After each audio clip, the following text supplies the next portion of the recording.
শাহজালাল বাবারে পিছনে রাইখা পশ্চিম দিকে ঘুরা নামাজ পড়ে। কোন আল্লাহকে সেজদা করো? কোন আল্লাহকে সেজদা করো? আল্লাহ থাকে বাবা শাহজালালের লগে, আল্লাহ পশ্চিম দিকে থাকে না। আল্লাহ বাবা শাহজালালের লগে আছে, আল্লাহ বাবা শাহপরানের লগে আছে। জুম্মার দিন গেছি আমি বাবা শাহপরানের রওজা মোবারকে, যা দেখি পশ্চিম দিকে গুইরা বাবা শাহপরান রে পিছন দিয়া নামাজ পড়বার লইছে। তো কই এরা কারে সেজদা করে?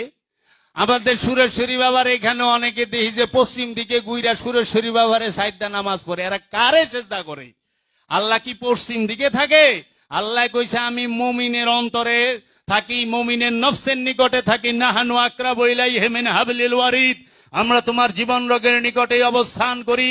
আল্লাহ বলছে আমি নফসের মধ্যে রব রূপে উদ্ভাসিত হই। রব রূপে উদ্ভাসিত হয় পবিত্র নফসের নিকটে, যাদের নফসের নিকটে আল্লাহ রব রূপে উদ্ভাসিত হয়, যা